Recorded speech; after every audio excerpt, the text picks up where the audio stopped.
કેમ છો બધા મજામાં ને? ગુજરાતી ઘરેલું રસોઈમાં તમારું સ્વાગત છે. આજે આપણે બનાવીશું મોંમાં મૂકતાની સાથે ઓગળી જાય તેવી પોચી અને માવાદાર સિંગ અને તલની સુખડી. આ સુખડી શિયાળામાં શરીરને ગરમાવો આપે છે અને તાકાત પણ આપે છે. અનેક પોષક તત્વોથી ભરપૂર એવી આ સુખડી નાના બાળકોથી માંડીને વડીલોને પણ ખૂબ ભાવશે. તો ચાલો બનાવવાનું શરૂ કરીએ. તો અહીંયા એક કડાઈમાં 1 વાટકી જેટલા કાચા સિંગદાણા નાખીશું. સિંગદાણાને આપણે શેકી લઈશું.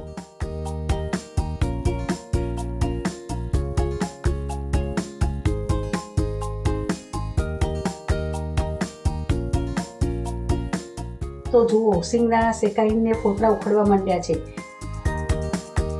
એટલે તેને એક ડીશમાં કાઢી લઈશું. પછી ઠંડા પડી ગયા પછી તેના ફોતરા કાઢી લઈશું. હવે એ જ કડાઈમાં 1 વાટકી જેટલા સફેદ તલ નાખીશું.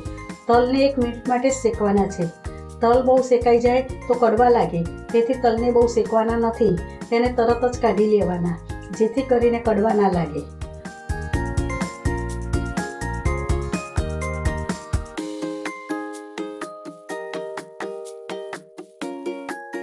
હવે મિક્સર જાર લઈશું. તેમાં શેકેલા સિંગદાણા નાખીશું. તેને ક્રશ કરી લઈશું. તો જુઓ, આવી રીતે અધકચરા ક્રશ કરી લેવાના. પછી તલને પણ આવી રીતે અધકચરા ક્રશ કરી લેવાના.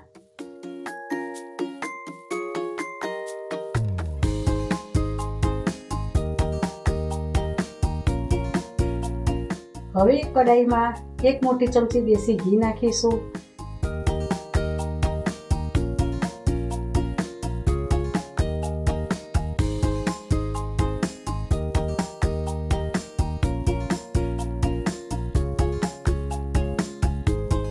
ઘી ગરમ થઈ ગયા પછી 1 વાટકો દેશી ગોળ નાખીશું.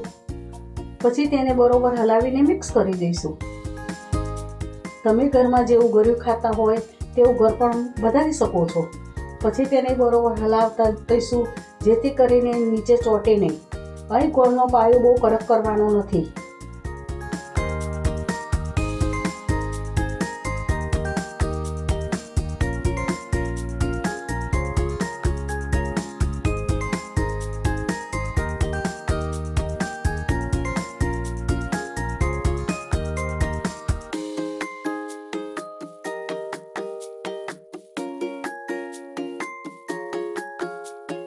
હવે તેમાં બબલ્સ આવવાના ચાલુ થઈ ગયા છે.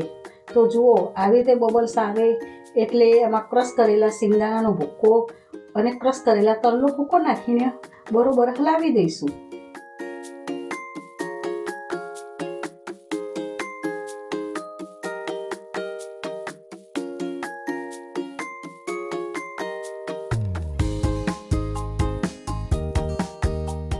પછી તેમાં 1 ચમચી સૂંઠ પાવડર નાખીશું. સૂંઠ પાવડર નાખવાથી સિંગદાણાની સુખડી વાયરી ના પડે અને પચવામાં ખૂબ હલકી રહે. અને પછી તેની ઉપર 2 ચમચા ઘી નાખીશું, જેથી કરીને આપણી સુખડી પોચી અને માવાદાર બને. પછી તેને બરોબર હલાવીને મિક્સ કરી દઈશું.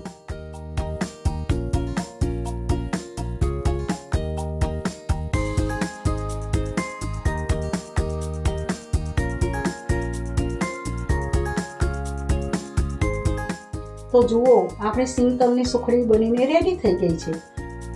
હવે એક થાળીમાં ઘી લગાડી દઈશું.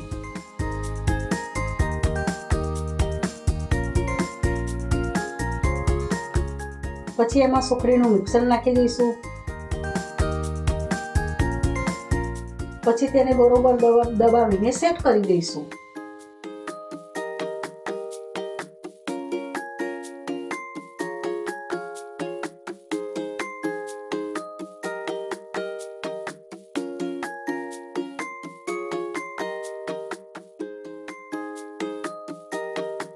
પછી તેને 2 મિનિટ સુધી ઠંડી પડવા દઈશું.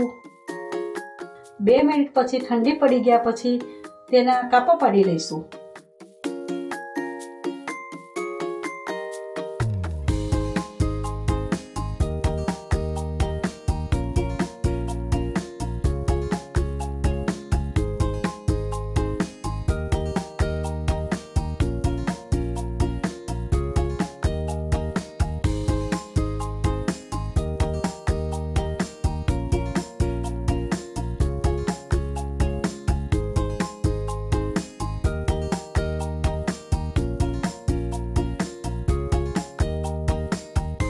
તો જુઓ આ સિંગ તલની સુખડી ખાવા માટે રેડી થઈ ગઈ છે. જો તમે મારી આ રીતથી તલ સિંગની સુખડી બનાવશો તો તમારી સુખડી પણ પોચી અને માવાદાર બનશે. જો તમને મારી આ રેસીપી ગમી હોય તો મારા વિડીયોને લાઈક કરજો અને મારી ચેનલને સબસ્ક્રાઈબ કરવાનું ના ભૂલતા. જય શ્રી કૃષ્ણ.